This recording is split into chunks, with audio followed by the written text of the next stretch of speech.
Bom, a gente procura agradar a quem ama e tem várias maneiras de agradar pessoas que nós amamos, né?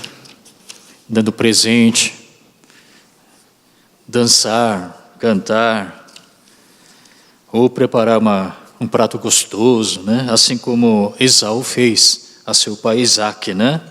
Ele costumava caçar e com o animal caçado ele costumava preparar um prato gostoso para o seu pai, para agradá-lo. Agora, de que maneira nós podemos agradar o coração de Deus? Segundo o texto que nós acabamos de ler, diz que sem fé é impossível agradar a Deus. Então, para que nós possamos agradar a Deus de verdade, nós precisamos ter fé. Não adianta dar presentão para Deus, mas se você não crê plenamente em Deus, certamente isso não trará alegria ao coração de Deus. Agora, que tipo de fé está sendo referida nesse texto?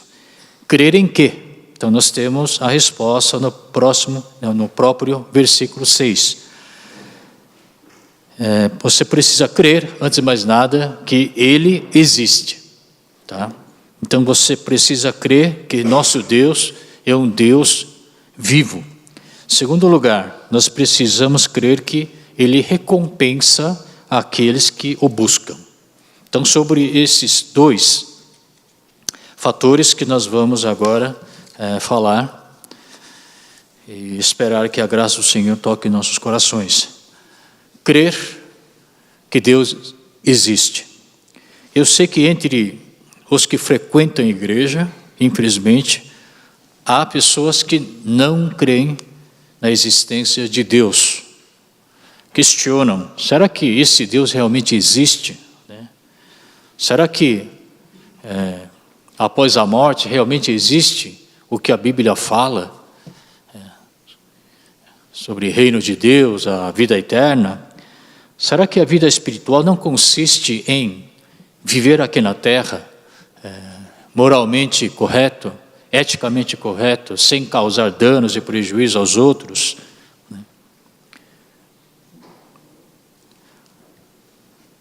Mas vamos pensar da seguinte maneira: se Deus está morto, então o que nós estamos fazendo aqui? Não há futuro para nós, não há esperança, não há expectativa. E as promessas que a Bíblia nos preconiza? Nós acabamos de confessar, por meio do credo apostólico, que nós cremos na ressurreição do corpo. Mas para que ressuscitar?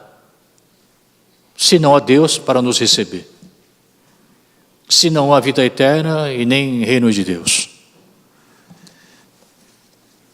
Com quem está morto, não há motivo para conversar a respeito do futuro, a esperança. Não há motivo para a comunhão. Está morto.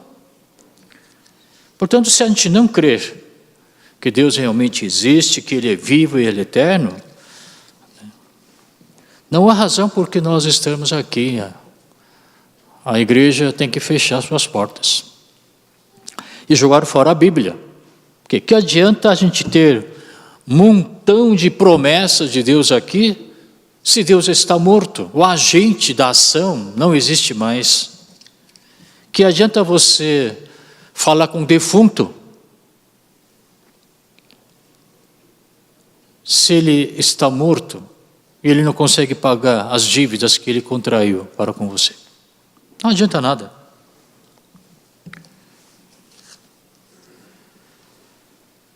Se nós não acreditarmos que nosso Deus é vivo e que Ele está na nossa presença, em nosso meio, não tem por que viver conforme a vontade de Deus. Não tem por que crer nas promessas de Deus. Isso é um puro desperdício de tempo e você está consumindo sua vida à toa. Nós conhecemos a parábola do filho pródigo. Eu acredito que o pai, claro que a Bíblia não fala a respeito disso, mas eu me colocando no lugar dele como pai, eu teria orado. Pai, faça com que meu filho volte. Mas antes dessa oração, eu oraria da seguinte forma: Pai, mantenha meu filho pelo menos vivo. Mantenha meu filho pelo menos vivo. Porque ele estando vivo, há esperança de reconciliação. Mantendo ele vivo, há esperança de reencontro. Mas se ele está morto, nada disso adiantará. Não há esperança. Nós conhecemos Samuel, segundo o livro do Samuel, capítulo 12. Aquele filho que nasceu entre Davi e Batseba, infelizmente não foi abençoado por Deus, adoeceu e estava prestes a morrer. O pai Davi então começou a orar em jejum, chorando, suplicando, né? Mas 7 dias depois o filho acabou morrendo. Quando ele soube da morte do seu filho, provavelmente um bebê, Davi imediatamente parou de jejuar. A Bíblia diz que ele tomou banho, passou óleo, trocou de roupa, ele comeu e voltou à sua rotina. O que surpreendeu, deixou seus súditos um pouco perplexos. Ué, por que esse comportamento estranho do rei Davi? Então, quando Davi respondeu a eles: olha, enquanto o bebê estava vivo, havia esperança. Por isso que eu jejuei, por isso que eu chorei diante do Senhor, para ver se ele ia ser misericordioso comigo. Mas o filho morreu agora, então para que jejuar? Consigo trazer ele de volta para a vida? Não. Então, enquanto Deus estiver vivo, e para mim ele tem que estar vivo necessariamente, nós temos esperança do futuro, dias melhores, vida eterna. Mas se ele está morto, o que nós estamos fazendo aqui? O que estou fazendo aqui? Portanto, para agradar Deus, nós temos que mostrar a nosso Senhor Deus que nós confiamos, que nós cremos que nosso Deus está vivo, eternamente vivo. Segundo lugar, para agradar a Deus, nós precisamos crer que Ele recompensa nosso trabalho. A Bíblia fala muito a respeito de prêmio, recompensa, galardão e assim por diante. Por quê? Porque há tantas passagens que falam a respeito disso. A resposta é muito simples, porque Deus nos ama. Você já amou alguém? Se lembra do tempo de namoro e tudo mais? Você não parava, você não conseguia hesitar, não conseguia se conter em querer dar alguma coisa à pessoa que você ama. Até inventa, eventos, para poder dar cada vez mais presente, seu carinho e assim por diante. Principalmente nas cartas que o apóstolo Paulo escreveu, você encontrará facilmente e de maneira repetida versículos a respeito de prêmio, recompensa e galardão. Por exemplo, 1 carta aos Coríntios, capítulo 9, fala: corram de tal maneira para que alcancem o prêmio. Filipenses capítulo 3 também fala, a fim de ganhar o prêmio. Prêmio, recompensa, galardão. Agora, eu vou ser sincero com vocês. Esse prêmio, galardão, recompensa, a qual a Bíblia se refere, provavelmente é uma recompensa que eu irei receber após a minha morte, ou com a chegada, com a segunda vinda do Senhor Jesus Cristo. Para eu que ainda vivo aqui na terra,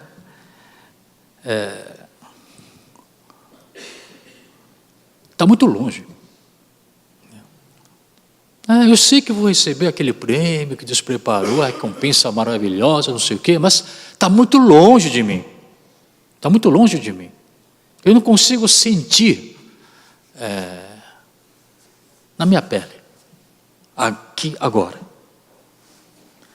Tá certo que Deus preparou recompensa, muito obrigado por isso, mas estou muito mais interessado quanto que eu tenho no meu bolso agora do que a recompensa que eu vou receber daqui a não sei quanto tempo.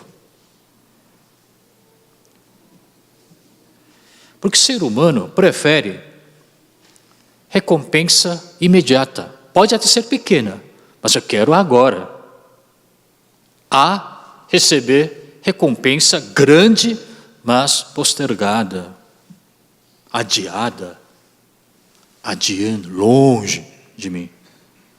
Porque nós queremos resultados imediatos. Se é que vou receber alguma recompensa, galardão e prêmio, eu quero receber aqui agora, enquanto estou vivo aqui na terra. Nós temos um apego muito forte às coisas visíveis e palpáveis. E o nosso querido Deus, Criador, sabe muito bem que nós temos esta tendência. Faz parte, né? Algo inerte à nossa existência.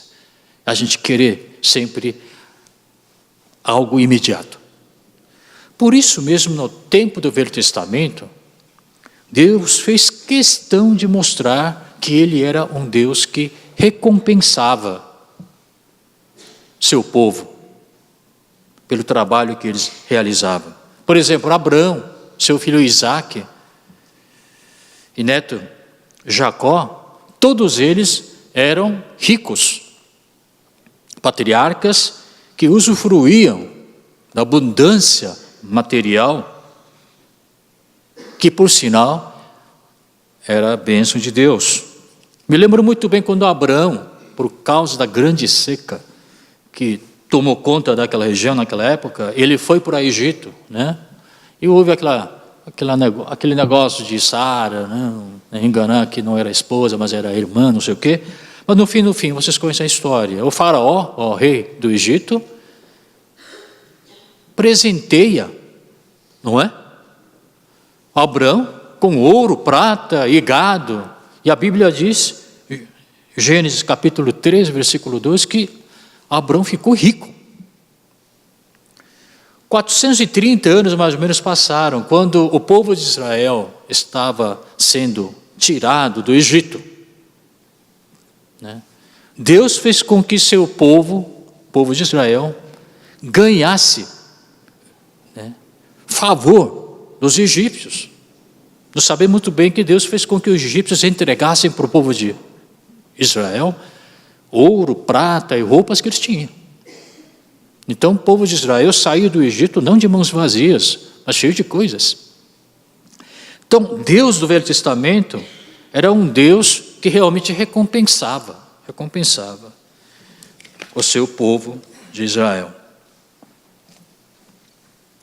Mas isso aconteceu antes do evento chamado cruz. Então eu divido aqui a fé no que tange a fé, digamos assim, de que Deus é um Deus que recompensa, né, nosso trabalho. Eu posso dividir essa fé em dois tipos: a fé pré-cruz e a fé pós-cruz.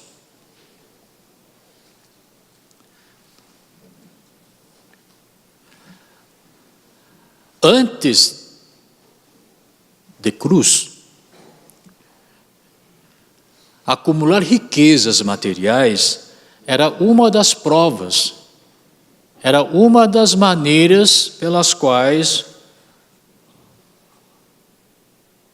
a pessoa, ou uma pessoa, mostrava que ele era abençoada por Deus.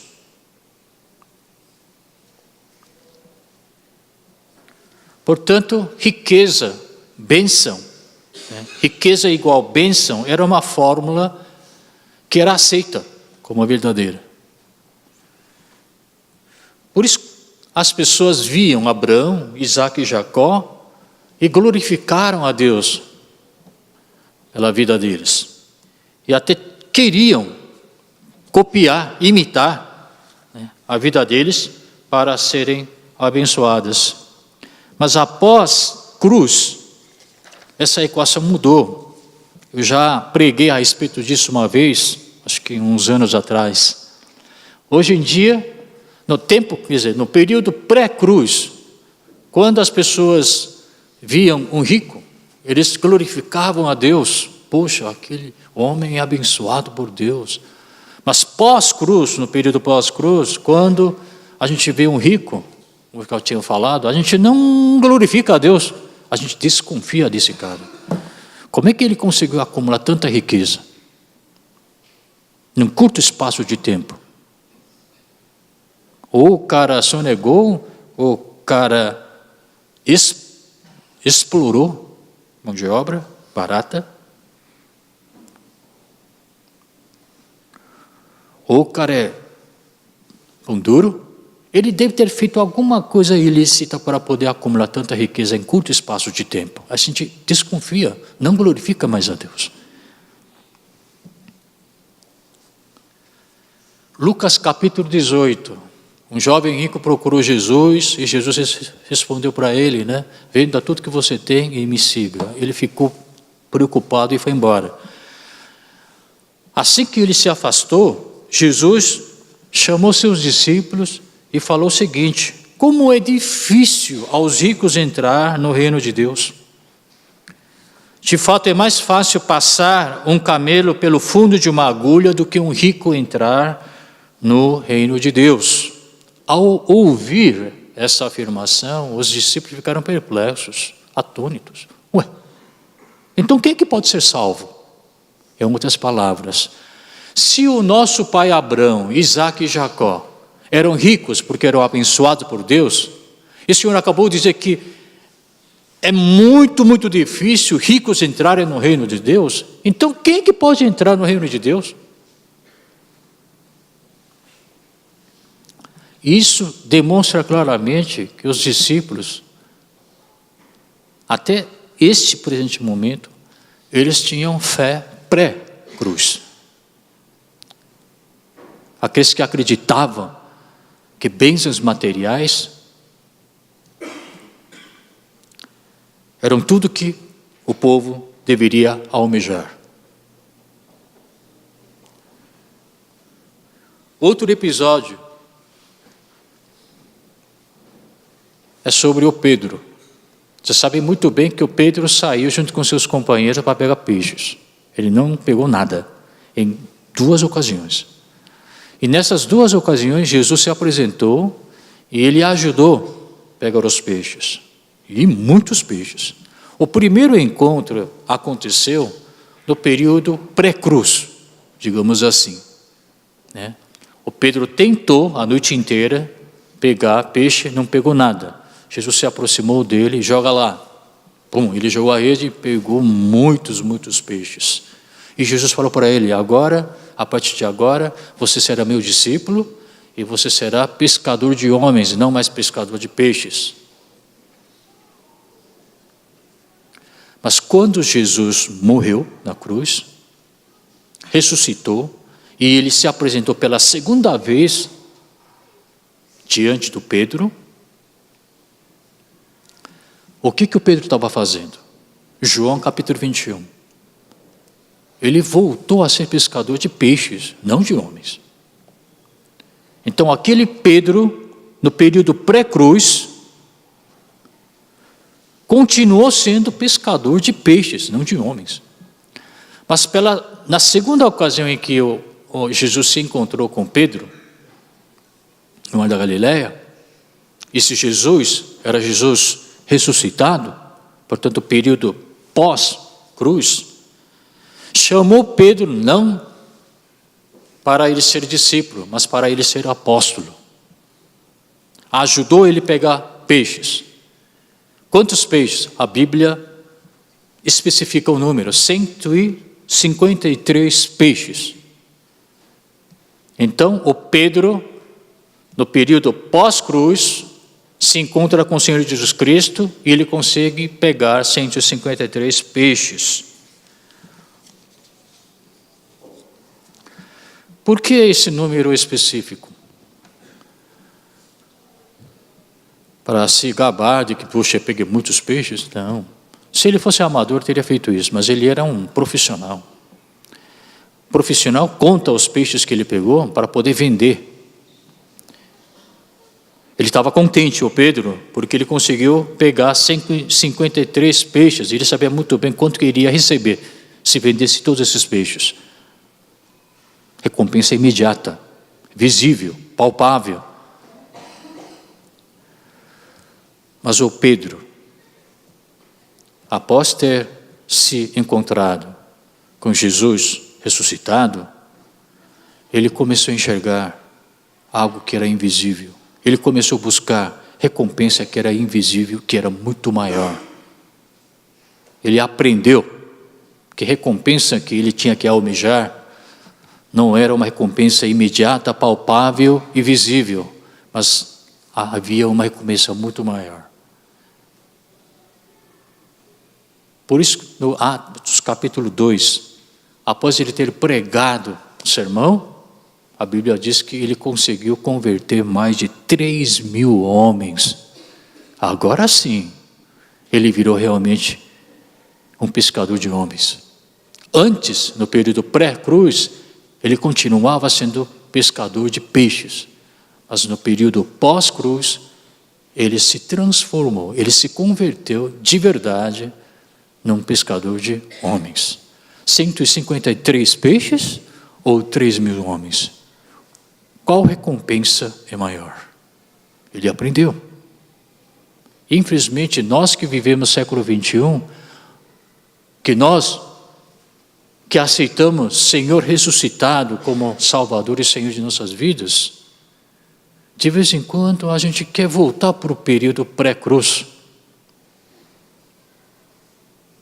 tentando agarrar recompensas visíveis, recompensas palpáveis.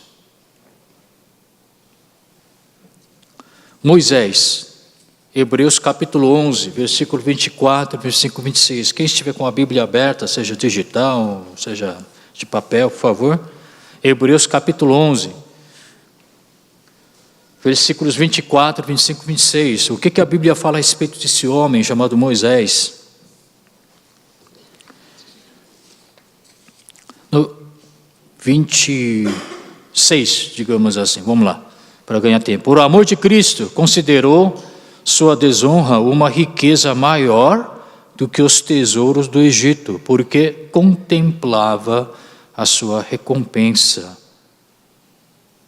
Pela fé saiu do Egito, não temendo a ira do rei, e perseverou, porque via aquele que é invisível. Ele conseguia enxergar aquilo que era invisível, aquela recompensa prometida, que não era palpável nem visível, mas ele contemplava a recompensa. Olha, cronologicamente falando, Moisés era um homem que viveu a época do Velho Testamento, mas em termos de fé, sobre a recompensa que Deus iria dar, ele era um homem que tinha fé pós-cruz, não pré-cruz. Porque ele almejava recompensa maior, que era invisível e que não era palpável. Então, o que nós temos que fazer para ganhar essa recompensa de Deus? Mateus 6,20 diz o seguinte: acumulem para vocês tesouros nos céus. Muito bom, uma frase muito conhecida, versículo conhecido por nós. Mas veja bem aqui, vou dividir esse versículo em duas partes. Acumulem para vocês, portanto não é para João ninguém, ou para seu vizinho, ou para o seu tio, é para você mesmo. Você tem que acumular tesouro nos céus para você mesmo. Agora o verbo acumular significa o quê? Quando se fala em acumular alguma coisa, dá a ideia de um processo contínuo, né? Não é? Esse processo contínuo. A gente acumula um tijolo, em cima desse a gente coloca mais um tijolo, mais um, e a gente vai aumentando, né, o volume, né, da coisa. Dá a ideia de a gente continuar, né, aumentar as dimensões dos tesouros, né. Isso significa que, enquanto nós estivermos vivendo aqui na terra, nós precisamos praticar boas obras de maneira contínua, para que nós continuemos acumulando nossas riquezas lá no céu. Eu entendo da seguinte maneira, fazer uma metáfora, uma comparação aqui. Na sociedade em que nós vivemos, o governo, né, tem seu sistema previdenciário, né, seguro social. Aqui no Brasil é INSS, Instituto Nacional do Seguro Social. Né? Enquanto você é um profissional economicamente ativo, você paga contribuições, não é? Durante o período em que você trabalha economicamente ativo. E quando você aposenta, você recebe do governo a aposentadoria ou pensão. Né? E o valor que você vai receber em termos de aposentadoria depende de 2 fatores, não é? Eu aprendi com o irmão. Depende do período em que você trabalhou economicamente ativo e o total de contribuições que você deu ao governo. Se você contribuiu muito, vai receber um valor alto de aposentadoria. Se você contribuir pouquinho, você vai receber pouco do governo. Essa recompensa, galardão e prêmio que a Bíblia fala, é justamente uma aposentadoria que a gente vai receber de Deus. Agora vocês são jovens, vocês não têm direito de pegar essa aposentadoria agora. Você só vai receber quando se aposentar. Mas você sabe muito bem que você está acumulando lá.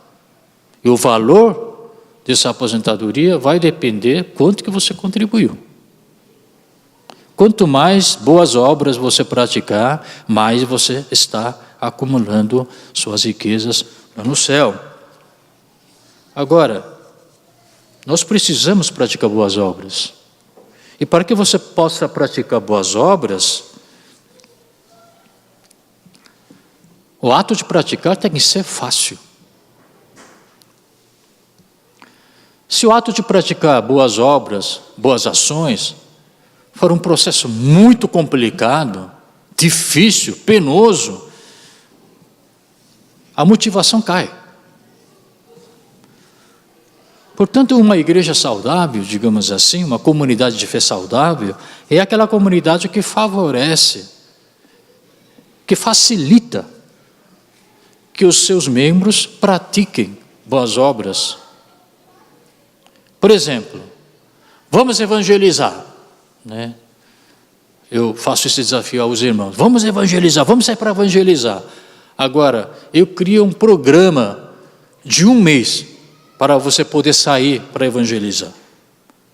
Eu obrigo você a decorar 10, 20 versículos na ponta da língua. Você precisa receber um certificado para poder evangelizar alguém lá fora. Se o processo preparativo para a evangelização é tão difícil assim, quem que vai querer evangelizar? Ninguém vai querer. Está muito difícil, pastor. Não quero, não. Eu prefiro contribuir, sei lá, 10, 20 reais para outro fazer. Se eu desafio para vocês, vamos ajudar os necessitados, vamos praticar caridade, mas eu dificulto o processo.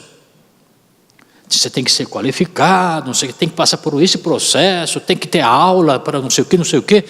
Quem que vai querer praticar caridade entre nós? Portanto, se um ato é facilmente executável, as chances de realizar esse ato é grande. E o ser humano tem a tendência de continuar a realizar atos que são fáceis de executar. Por que é tão difícil emagrecer? Já falei, porque é difícil. Por que é tão fácil engordar? Já falei, porque é fácil. Tudo que boca pede para comer, você come. É muito fácil comer, por isso é que você engorda. É muito fácil engordar. Por que a gente não consegue tirar uns quilinhos? Porque é difícil resistir.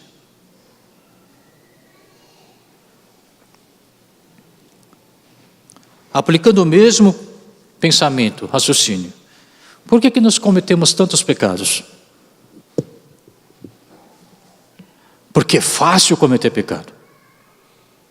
Se o processo de cometer pecado fosse um processo árduo, difícil, complicado, existe muito sacrifício, a gente cometeria menos pecados. Mas o mundo facilitou o processo de cometimento de pecados, de tal maneira que facilmente nós pecamos. É muito fácil pecar. Basta você olhar, ou basta você fazer vista grossa, já pecamos. Portanto, para que nós possamos praticar boas obras, a igreja, você, a sua comunidade, a sua família, tem que fazer tudo para facilitar o processo. Outra maneira de a gente praticar boas obras e assim acumular nosso tesouro no céu, é fazer com que a boa obra seja dividida em pequenas boas obras. É começar pelos pequenos atos. Não espera realizar grande obra de uma vez. Boa obra a gente pratica realizando pequenos atos, mas de maneira contínua. Porque fazendo uma pequena obra, você ganha autoconfiança, né? Você vê que você é capaz de realizar, né? E dá vontade de fazer mais. Por isso Mateus, capítulo 10, 42, diz o seguinte, Mateus 10, 42. Mesmo que você dê para alguém apenas um copo de água, você não perderá a sua recompensa. É o que Jesus falou. Mesmo que você dê um copo de água para alguém sedento, você não perderá sua recompensa. Irmãos, você não precisa cavar poço para fornecer água potável a habitantes de um vilarejo, de uma aldeia. É bom se você puder fazer isso, é muito bom. Mas você percebe que a gente perde muito tempo em preparar boas obras. Vamos cavar um poço? De quantos metros de profundidade? Quem que vai cavar? Quanto que a gente vai custar? Né? Aonde? Qual vilarejo? Você só fica pensando, preparando, né? Traçando plano de ação, não sei o quê, e no fim, a gente não faz nada. A Bíblia não quer que você cave um poço. A Bíblia quer que você dê um copo da água. É um ato pequeno, mas imediato. Se eu dei em nome do Senhor Jesus Cristo um copo da água para alguém, 20 anos atrás, eu não me lembro. Mas Jesus disse que vai se lembrar disso.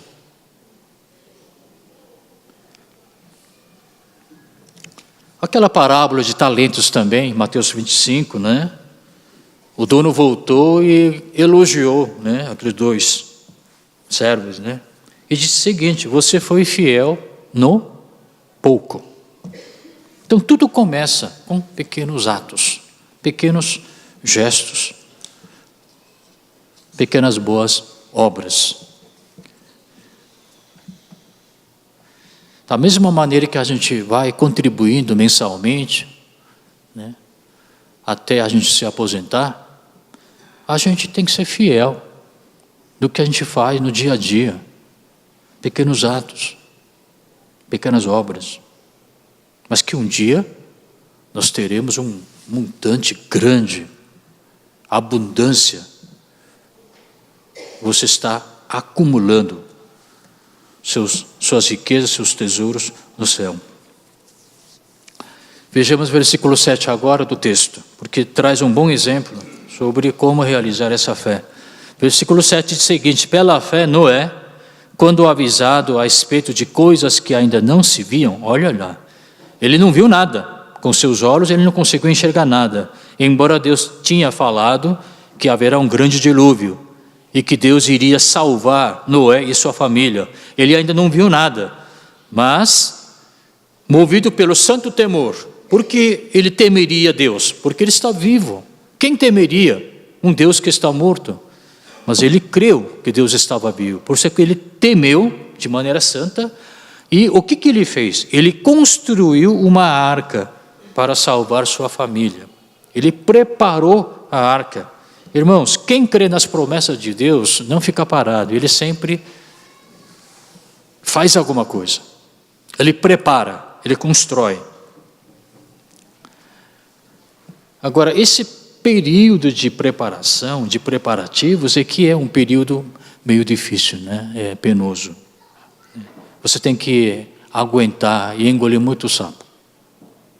As pessoas podem caçoar, né, zombar de você, e as pessoas não serão tão cooperativas quanto você espera. Por exemplo, eu não sei exatamente em que local Noé construiu essa arca, porque a Bíblia não fala a respeito disso. Mas me parece que Noé construiu essa arca em terra. Segundo lenda, no topo de uma montanha. Agora, bom senso me diz que se eu for construir uma arca ou um navio, eu construiria à beira do rio, à beira do mar. Mas parece que ele construiu realmente no topo de uma montanha. Não é à toa que os homens daquela época zombavam dele. Esse cara é louco, construiu um navio no topo da montanha. Mas a gente verifica no Gênesis capítulo 7, 17, eu vou ler o seguinte: o dilúvio durou 40 dias, águas aumentaram e elevaram a arca acima da terra.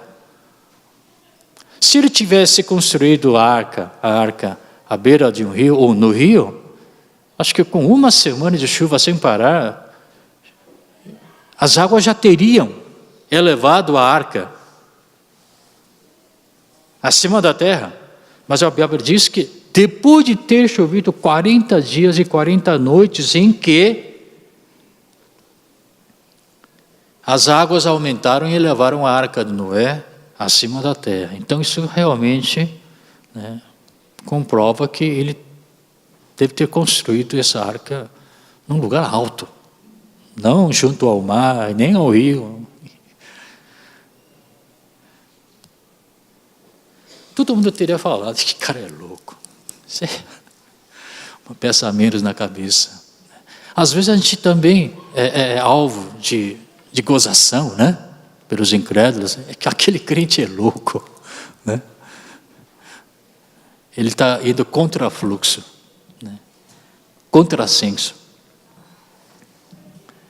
Continuando, né? Será que alguém teria investido na construção dessa arca? Será que ele conseguiu angariar fundo? Não, acho que não. Ele tinha que trabalhar sozinho. Ele tinha que investir, ele mesmo. Ninguém ajudou a construir a arca. Deve ter tido um conflito, uma luta interna com ele mesmo. Várias vezes ele teria sentido o impulso de parar, desistir. Porque ele olhou para o céu estava muito claro. Sem nuvens. Sol direto. Se pelo menos tivesse algumas nuvens escuras, querendo, né, chover, algumas gotinhas de chuva, garoa, puxa, ele teria, né, Noé, puxa, eu acho que realmente Deus vai, né, mandar um dilúvio grande, mas nem isso aconteceu. Mas num belo dia, de repente, começou a chover, chover, chover e nunca mais parou. Deus falou o seguinte: no Senhor o trabalho de vocês não será inútil. Noé tinha sonho de receber a recompensa, que era a salvação da família. Mas ele não se ateve apenas a esse sonho distante. Ele foi fiel no trabalho diário. Ele comprou material para construir. Ele planejou: hoje vou construir até aqui, amanhã vou construir um pouco mais. E assim ele trabalhou 1 dia, 2 dias, 1 semana, 1 mês, não sei por quanto tempo. Ele foi fiel no que ele fez, naquele dia, naquele momento, nas coisas pequenas, uma madeira em cima da outra, um prego em cima do outro prego, e assim por diante. Irmãos, para terminar, quando é que nós vamos receber essa recompensa? Não sei. A Bíblia não fala a respeito disso. Se fosse a aposentadoria, o irmão me ensinou: entra no site tal, e você dá a sua idade, o tempo que você trabalhou, quanto que você contribui, e aí ele calcula, né, programa calcula quando você receberá a aposentadoria e quanto que você vai receber. Eu joguei, eu só vou receber depois de 100 anos de idade. Mas a Bíblia não fala quando é que nós vamos receber essa aposentadoria. Eu só sei que esse dia virá que nem ladrão. Que nem ladrão. Irmãos, eu faço então o seguinte desafio. Você que é ainda jovem, na faixa de 30, 40, né, nem se casou ainda, não sei o quê. Eu sei que essa recompensa que a Bíblia promete está muito longe de você. Você não consegue sentir isso na pele. Mas eu digo para você, essa recompensa existe. É a sua aposentadoria para a vida eterna. Você tem que contribuir desde já. Pouquinho, pouquinho de cada vez. Cada ato, cada boa obra será contado, contabilizado e acumulado lá no céu. Deus falou que Deus dará recompensa segundo o que cada um tenha feito. Eu espero que você realmente creia que nosso Deus está vivo e que Ele certamente recompensará tudo que você faz aqui na terra, em nome do Senhor Jesus Cristo. Amém? Vamos curvar nossa cabeça?